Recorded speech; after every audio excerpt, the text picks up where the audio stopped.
మీకు ఇవ్వబోతా ఉన్నాడు దేవుడు. అంటే మీ భక్తి చొప్పున మీరు చేసినటువంటి దేవుని చిత్తాన్ని ఏదైతే మీరు జరిగించుకుంటూ వచ్చారో అది మీకు ఏం చేయబడబోతుంది అంటే నిర్ణయించబడబోతుంది దేవుని మాట. హల్లెలూయా.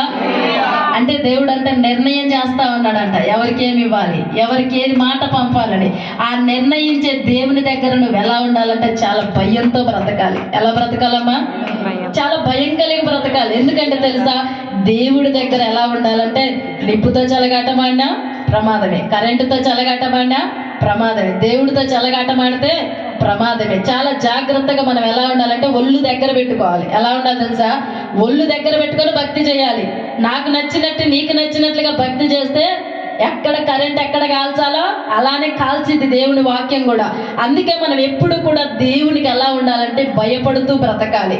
నువ్వెవరికి భయపడకపోవచ్చు, కానీ దేవునికి మాత్రం ఏం చేయాలి? నువ్వు భయపడాలి. ఎందుకంటే తెలుసా, నీ మీద నా మీద ఆయన కనికరం అనే కటాక్షం అనే కృపను అనుగ్రహింప చేస్తుండే కాబట్టి ఆయన ఎదుట నువ్వెప్పుడు కూడా ఎలా ఉండాలంటే భయముతో బ్రతకాలి. అందుకే దేవుని వాక్యాన్ని చూసినట్లయితే కిందకు వచ్చాక చూడండి 7వ వచనంలో దేవుని మాట ఏమని సెలవిస్తుందంటే, ఇక్కడ ప్రజలు దేవుని మనం ఆయన మొర్ర పెట్టినప్పుడల్లా మన దేవుడైన యెహోవా మనకు సమీపముగా ఉన్నట్టు మరి ఏ గొప్ప జనమునకు ఏ దేవుడు సమీపముగా ఉన్నాడు. చాలేమ్మా.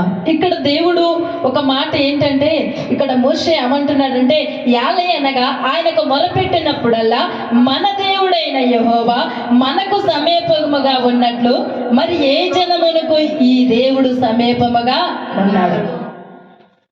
ఇశ్రాయేలు ప్రజలతో మోషే అనేటువంటి ప్రవక్త ఆ ప్రజలతో మాట్లాడుతూ, మీకు ఒకవేళ అర్థం అవ్వాలంటే నేను చెప్పేది ఏంటంటే తెలుసా, ఇక్కడ ప్రధాని మోడీని జ్ఞాపకం చేసుకుందాం. ఇక్కడ మిమ్మల్ని జ్ఞాపకం చేసుకుంటున్నారు, ఇక్కడ మిమ్మల్ని నేను జ్ఞాపకం చేస్తా ఉన్నా. ఇప్పుడు ప్రధాని మోడీ ఆయన ఆరాధించే దేవుడికి మొరపెడతాడు, కదలవు, ఏ మాత్రము స్పందించవు. ఇక్కడ మీరు కూర్చున్న వారు మీకు ఎలాంటి స్థితి లేదు, మీరు చాలా ఎన్నిక లేనటువంటి వారు, కానీ నువ్వు మొరపెడితే దేవుడు కదులుతా ఉన్నాడు. హల్లెలూయా. అందుకే ఏ గొప్ప జన సమూహమును కూడా ఇలాంటి మొరపెడితే కదిలే దేవుడు లేడు. అందుకే ఏమంటున్నాడంటే, ఏ గొప్ప జనములకి ఇదే ఇలాంటి జవాబు ఇవ్వగలిగిన దేవుడు ఉన్నాడు. ఈరోజు నువ్వు ఆరాధిస్తున్న దేవుడు ఎలాంటి